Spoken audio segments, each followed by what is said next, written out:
sob, selamat datang kembali di channel ini Crypto News. Tentunya kita akan membahas seputar aset kripto.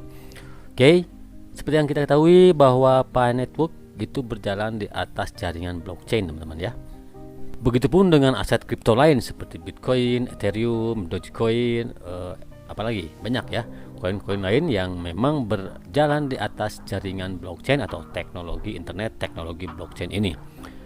Kenapa teknologi blockchain yang dipakai, teman-teman? Oke, kita akan lebih mengenal sedikit saja dengan bahasa yang sederhana ya, yang mudah dicerna ya.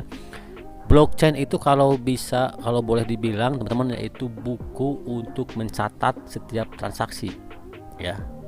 Buku yang digunakan, yang di dalamnya itu merekam semua transaksi yang dilakukan oleh pengguna ya.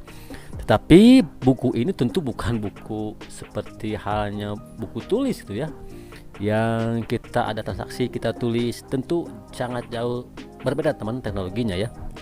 Tapi pada dasarnya untuk lebih memahami apa itu blockchain, kita berangkat dari sana dulu, yaitu blockchain adalah sejenis buku untuk mencatat setiap transaksi yang dilakukan oleh setiap penggunanya.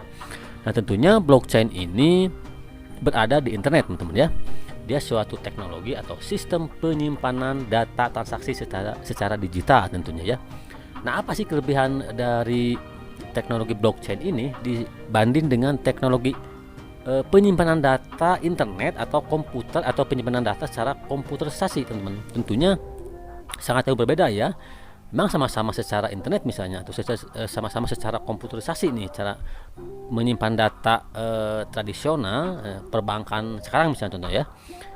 Memang kan menyimpan datanya sudah sistem komputerisasi teman-teman, tetapi belum menggunakan teknologi blockchain. Nah, perbedaannya ada dua teman-teman ya. Di teknologi perbankan sekarang nih, misalnya teknologi keuangan sekarang, memang penyimpanannya sudah secara internet dan sudah secara komputerisasi, tetapi belum menggunakan jaringan blockchain. Perbedaannya tentu satu, kalau di sistem perbankan atau sistem keuangan sekarang nih tidak menggunakan blockchain, itu dia tersentral, teman-teman. Misalnya kita menaruh uang di suatu bank, nah otomatis data kita, transaksi kita itu tercatat hanya di satu server bank itu. Nah, tapi dengan teknologi blockchain, si data transaksi kita itu tidak terpusat. Dengan kata lain adalah terdesentralisasi, tersebar di mana-mana.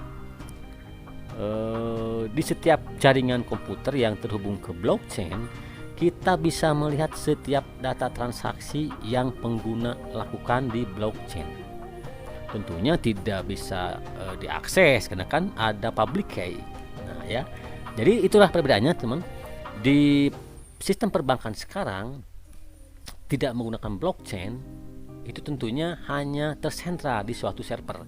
Tetapi di blockchain itu terdesentralisasi, dia tersebar di berbagai komputer di seluruh dunia yang terhubung ke jaringan blockchain, sehingga transaksinya sangat transparan ya. Kita bisa tahu nih transaksi dari mana ke mana, itu dengan transparan bisa kita lihat dan kita lacak, teman-teman ya. Yang kedua, perbedaannya tentu di teknologi blockchain ini tidak dapat dirubah. Data yang sudah terrekod, transaksi yang sudah terekam di sistem penyimpanan digital ini, yaitu blockchain, tidak dapat dirubah, teman-teman. Berbeda dengan sistem perbankan atau keuangan sekarang yang mungkin dia memakai sistem komputerisasi tetapi tersentral. Dia dikelola atau dikendalikan ya oleh seseorang atau oleh suatu company, oleh suatu perusahaan. Nah, tentunya dengan kelemahan tersebut, tersentral tersebut, tentunya bagi company tersebut yang menguasai, yang mengendalikan, bisa saja kan merubah data-data transaksi tersebut. Tetapi di teknologi blockchain itu tidak dapat dirubah, teman-teman. Kenapa tidak dapat dirubah? Karena di sana si data transaksi itu tersimpan di blok-blok chain ya, di blok-blok internet tersebut yang disimpan di teknologi blockchain tersebut, dan sudah terangkai dengan chain-chain. Jadi begitu banyaknya transaksi ini, dan itu pun divalidasi oleh setiap pengguna blockchain, teman-teman. Jadi saking transparannya, dia tidak memerlukan pihak ketiga ya untuk setiap transaksi. Sama kita mau transfer ke luar negeri nih, tidak memerlukan pihak ketiga dan sangat cepat transaksinya ya, tidak memerlukan proses sampai 1 hari atau 2 hari mungkin ya, itu tidak ya. Makanya sekarang si teknologi blockchain ini masih terbatas digunakan untuk mungkin penggunaannya sebatas uang kripto ya, tetapi memang sekarang sudah ada kan sedikit penggunaannya sedikit meluas seperti NFT ya, untuk pembelian voucher game misalnya, itu udah ada ya. Mungkin di masa depan kita bisa juga membayar tagihan listrik nih ya memakai teknologi blockchain. Tentunya mungkin nanti diadaptasi ke sistem-sistem yang ada teman-teman ya. Nah teman, sistem blockchain ini memang di awal kemunculannya seperti sistem blockchain yang di awal-awal digunakan oleh Bitcoin itu memang bisa dikatakan juga untuk prosesnya agak lama ya, karena dia memerlukan memakai sistem stack of work. Jadi setiap transaksi yang dilakukan itu harus divalidasi minimal oleh berapa orang nih di jaringan blockchain tersebut untuk memvalidasi bahwa betul ini transaksinya dia sudah berlangsung. Jadi divalidasi, disetujui oleh setiap pengguna Bitcoin atau pengguna blockchain tersebut ya.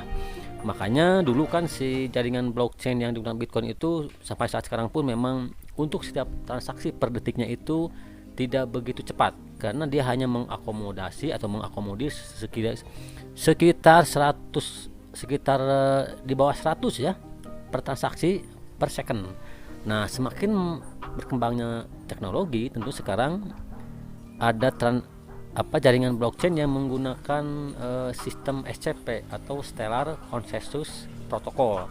Itu dia tidak menggunakan stack of work ya, tetapi dia memang menggunakan teknologi lain, tetap masih di atas jaringan blockchain, sehingga proses yang bisa dilakukan transaksi per detiknya itu semakin meningkat sampai ratusan dan sampai ribuan transaksi per detik bisa diakomodir oleh jaringan blockchain yang tidak menggunakan sistem stack of work tadi teman ya, dengan SCP misalnya ya. Jadi otomatis sistem menggunakan sistem blockchain ini tidak mau kita akan terus beradaptasi dan mungkin akan kita gunakan nanti di masa depan ya. Untuk kita tinggal menunggu saja waktunya nih untuk diadaptasi nih ke berbagai aplikasi teman-teman ya untuk teknologi blockchain ini, karena memang kelebihan tersebut dari teknologi blockchain yang seperti saya bilang tadi, cepat, aman ya, hampir tidak dapat dihack, dan tentunya ini murah gas fee, karena hampir tidak ada gas fee ya, walaupun ada memang sangat kecil sekali teman-teman ya. Nah itu sob ya penjelasan mengenai apa itu blockchain yang memang saat ini teknologi yang sangat cepat dan makin dikembangkan nih ya oleh para developer penggunaan dari teknologi blockchain ini. Tentunya bagi kalian yang belum begitu mengenal channel ini, silahkan untuk dukung, subscribe, like, comment, dan share biar kalian terus mendapatkan update-update terbaru mengenai aset kripto dan teknologi di belakang cryptocurrency. Sekian, terima kasih. Wassalamualaikum warahmatullahi wabarakatuh.